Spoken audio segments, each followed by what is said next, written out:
മലയാളി വളരെയധികം ചർച്ച ചെയ്യപ്പെടുന്നതും എന്നാൽ ശ്രദ്ധിക്കപ്പെടാതെ പോകുന്ന കാര്യമാണ് മലയാളികളുടെ ഒരു ലൈംഗിക ദാരിദ്ര്യം. നോട്ടത്തിലാകട്ടെ അല്ലാതെ പല രൂപത്തിലുണ്ട്. അത് മറ്റുള്ളവരെ സ്ത്രീകളെ ശല്യം ചെയ്യുന്ന കാര്യത്തിൽ, പ്രായവ്യത്യാസമില്ലാതെ ഉപദ്രവിക്കുന്ന കാര്യത്തിലൊക്കെ വലിയ പ്രശ്നമാണ്. പോക്സോ കേസുകളൊക്കെ ധാരാളമായി കേരളത്തിൽ വരുന്നൊരു നാടാണിത്. പോക്സോ കേസുകളിൽ പലത് ഒരു വശത്ത് നോക്കുമ്പോൾ നല്ല പ്രായമുള്ള പുരുഷന്മാരും ഇങ്ങേ വശം നോക്കുമ്പോൾ നല്ല പ്രായം കുറവുള്ള കൊച്ചുകുട്ടികളായുള്ള, ഒന്നുകിൽ ആൺകുട്ടികളായിരിക്കും, അല്ലെങ്കിൽ ഇപ്പോൾ ഹോമോസെക്സ് എന്നൊക്കെ പറയുന്ന രീതിയിൽ ആൺകുട്ടികളായിരിക്കും, അല്ലെങ്കിൽ പെൺകുട്ടികളായിരിക്കും. അതുപോലെ തന്നെ സ്ത്രീകൾ ആണെങ്കിൽ തന്നെ ലെസ്ബിയന്മാരായിട്ടുണ്ട്. വളരെ മുതിർന്ന പ്രായമുള്ളവർ ചെറിയ ആളുകളെ ലൈംഗികമായി പ്രയോജനപ്പെടുത്തുന്നതിന് വേണ്ടി ഉപയോഗിക്കുന്ന രീതി ഇപ്പോൾ വളരെ വ്യാപകമായി കേരളത്തിൽ കണ്ടുവരുന്നുണ്ട്. അത് മനഃശാസ്ത്രപരമായി തന്നെ പറയുന്നത് കേരളത്തിൽ, അല്ലെങ്കിൽ ആരോഗ്യശാസ്ത്രമൊക്കെ പറയുന്നത് സ്ത്രീകൾക്ക് 10-50 വയസ്സ് കഴിയുമ്പോൾ സെക്സിനോടുള്ള താല്പര്യങ്ങൾ കുറയും. കാരണം അവർ പ്രസവമുണ്ട്, പിന്നെ അതുപോലെ തന്നെ അവരുടെ മാസമുറ നിൽക്കും. അപ്പോൾ അങ്ങനെ പല പല കാരണങ്ങളാൽ, അവർ ശാരീരികമായ കാരണങ്ങളാൽ തന്നെ ലൈംഗികതയോട് കുറച്ച് താല്പര്യമൊക്കെ അവർ കുറയും. പിന്നെ കുറേ ജീവിതത്തിൻ്റെ ദുരിതമൊക്കെ പേരുകവരായിരിക്കും. അങ്ങനെ ഒരുപാട് പ്രശ്നങ്ങൾ കൊണ്ട് സ്ത്രീകൾക്ക് ലൈംഗിക താല്പര്യം കുറയാം. പക്ഷെ പുരുഷന്മാരെ സംബന്ധിച്ചിടത്തോളം അവർ കുറച്ചുകൂടി പ്രായമായാലും ലൈംഗിക താല്പര്യമുള്ളവരാണ്.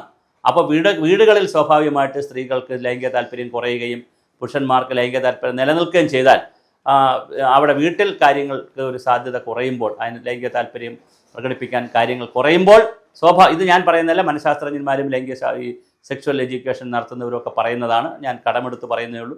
സ്വാഭാവികമായിട്ട് പുരുഷന്മാർ അത് തീർക്കാൻ ശ്രമിക്കുന്നത് സമൂഹത്തിലായിരിക്കും. പക്ഷേ പഴയ കാലത്തൊരു നൈതികതയുണ്ടായിരുന്നു. അത് തീർക്കുന്നതിനും നോക്കുന്നതിനും എല്ലാ കാര്യത്തിലും ഒരു നൈതികതയുണ്ടായിരുന്നു. പ്രായമൊക്കെ നോക്കുമായിരുന്നു. പക്ഷെ ഇപ്പോൾ അങ്ങനെയല്ല. വളരെ കൊച്ചുകുട്ടികളെ വരെ ഇത്തരം കണ്ണുകൾ കൊണ്ട് കാണുകയും നോക്കുകയും മറ്റൊരാളിന് മാനസികമായും ശാരീരികമായും ബുദ്ധിമുട്ടുണ്ടാക്കുന്ന രീതിയിലേക്ക് തീർച്ചയായും ഇത് മാറുന്നു എന്നുള്ളത് വളരെ ഗൗരവതരമായൊരു വിഷയമാണ്.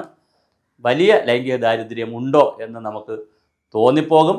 അത് തോന്നുന്ന രീതിയിലാണ് പല പുരുഷന്മാരുടെയും, അല്ലെങ്കിൽ പല ആളുകളുടെയും, ഈ പുരുഷന്മാരെ മാത്രമായിട്ട് നമ്മൾ എടുക്കേണ്ട, പ്രായമുള്ള സ്ത്രീകളുമൊക്കെ അങ്ങനെ ചെയ്യുന്നുണ്ട്. പല സ്ത്രീകളും കൊച്ചുകുട്ടികളെയൊക്കെ ലൈംഗിക താല്പര്യത്തിന് വേണ്ടി ഉപയോഗിക്കുന്നതായി കാണുന്നുണ്ട്. അപ്പോൾ ഇത് പ്രായത്തിന് അതീതമായി തോന്നുന്ന വേറൊരു തരത്തിലേക്കുള്ള ഒരു വിഷയമായി നമ്മൾ ചർച്ച ചെയ്യപ്പെടണം.